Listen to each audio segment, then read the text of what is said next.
जय माता दी। नवरात्र का दूसरा दिन माँ ब्रह्मचारिणी का दिन है। पूजा की विधि जानेंगे इनके और मंत्र जानेंगे कि कौन सा मंत्र जो है माँ ब्रह्मचारिणी को खुश करता है, आप प्रसन्न कर सकेंगे इनको। कौन से रंग का उपयोग करना चाहिए और भोग क्या लगाना चाहिए, सबसे महत्वपूर्ण बात। साथ ही साथ जानेंगे 2 महा उपायों के बारे में जो माता ब्रह्मचारिणी को आप उपाय करेंगे तो जीवन की खुशियां आएंगी और परेशानियां जीवन से मिट जाएंगी। नवरात्र का दूसरा दिन माँ ब्रह्मचारिणी को समर्पित दिन है। इनके पूजा की विधि को संपूर्ण जानने के लिए और 2 महा उपायों को जानने के लिए वीडियो को बिना स्किप किए हुए अंत तक जरूर देखिएगा। और अगर आप माता रानी को पसंद करते हैं तो कमेंट में जय माँ ब्रह्मचारिणी लिख दीजिए या जय माता दी लिख दीजिए। आप देख रहे हैं जीवन रक्षा चैनल। दोस्तों, माता ब्रह्मचारिणी की बात कर रहे हैं। माता ब्रह्मचारिणी का स्वरूप काफी सौम्य है। वैसे तो माँ दुर्गा एक हैं, परम शक्ति है माँ दुर्गा, परंतु इनके 9 दिनों में अलग अलग स्वरूपों की आराधना होती है। ये अलग अलग स्वरूप है क्या?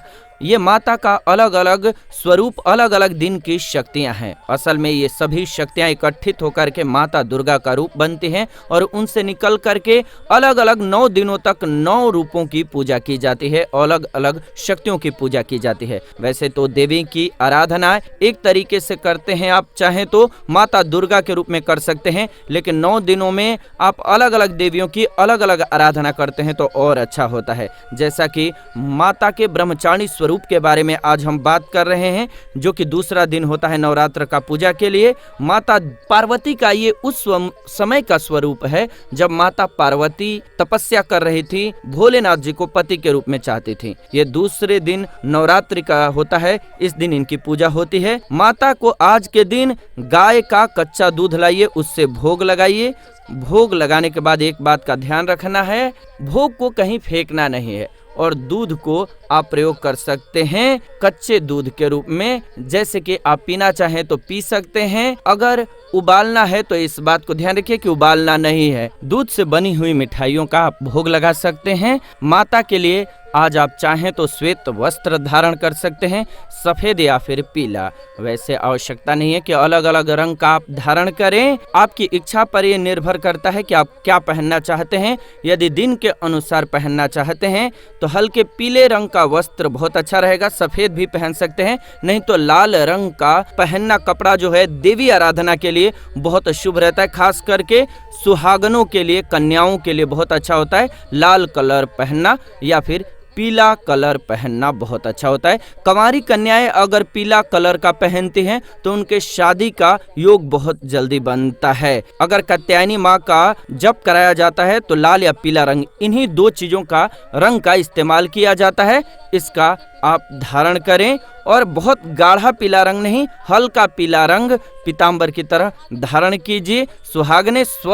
सुहागन स्त्रियां सफेद रंग से परहेज करें। इन देवी की पूजा करने से आपका चंद्रमा मजबूत होता है, जिससे कि मानसिक परेशानियों से राहत मिलती है। किसी को अगर मानसिक रूप से दिक्कत है तो आप सफेद चीजों का दान कीजिए, इससे चंद्रमा मजबूत होंगे। माँ के साथ संबंध अच्छे नहीं है तो आप सफेद चीजों का दान कीजिए, दूध का, दही का। देवी ब्रह्मचारिणी इससे प्रसन्न होंगी और आपके जीवन में आने वाली कठिनाइयों को समाप्त करते हैं। आज के दिन माता का मंत्र जो है बहुत छोटा है, ओम ऐं नमः, इस मंत्र का जाप कर सकते हैं। बहुत सारे मंत्र हैं वैसे तो, लेकिन ये मंत्र आपके लिए बहुत ही श्रेष्ठ रहेगा।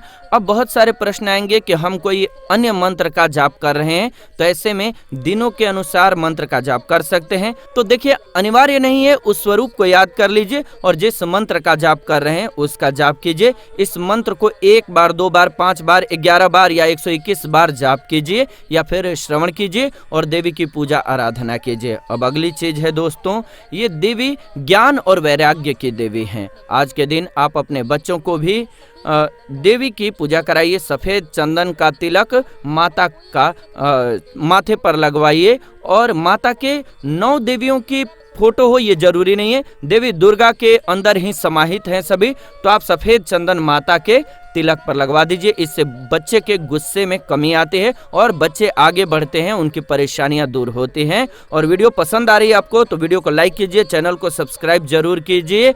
और वीडियो आपके लिए हम अच्छी लेकर के आते हैं, इसीलिए माता रानी को पसंद करते हुए जय माता दी आप कमेंट में लिख दीजिए। माता पार्वती ने इसी रूप में भोलेनाथ जी का आराधना किया था, कठोर तपस्या किया, इसीलिए सभी लोग जानते हैं माता पार्वती ने कितना कठोर तपस्या किया था भगवान शिव को पति के रूप में पाने के लिए। तो देवी के इस स्वरूप का आप जब 9 दिनों के अंदर आराधना करते हैं तो हर स्वरूप आपको सिखाता है कुछ न कुछ।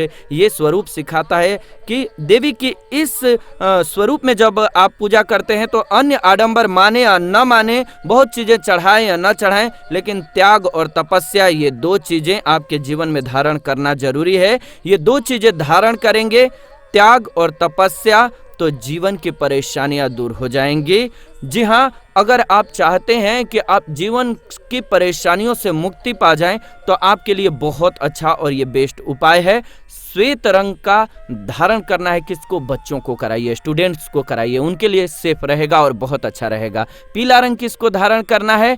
तो जो कुंवारी कन्याएं हैं उनके लिए बहुत अच्छा रहेगा, उनके शादी के योग बनते हैं। लेकिन अगर कोई सुहागन स्त्री है तो उनको लाल रंग धारण करना चाहिए, उनके लिए बहुत शुभ होता है। माता ब्रह्मचारिणी का आराधना कीजिए और कोई मंत्र नहीं आता है तो आप माता के रूप का नाम याद रखिए और बोलिए, या देवी सर्वभूतेषु ब्रह्मचारिणी रूपेण संस्थिता नमस्तस्यै नमस्तस्यै नमस्तस्यै नमो नमः। इसी प्रकार से जिस देवी का दिन रहेगा उन देवी का आप यहाँ पर नाम ऐड कर लेंगे और इनका श्रवण करेंगे या मन से आत्मा से उच्चारण करेंगे, माता रानी का दिल से ध्यान करेंगे तो जीवन से कठिनाइयाँ परेशानियाँ दूर हो जाएंगी।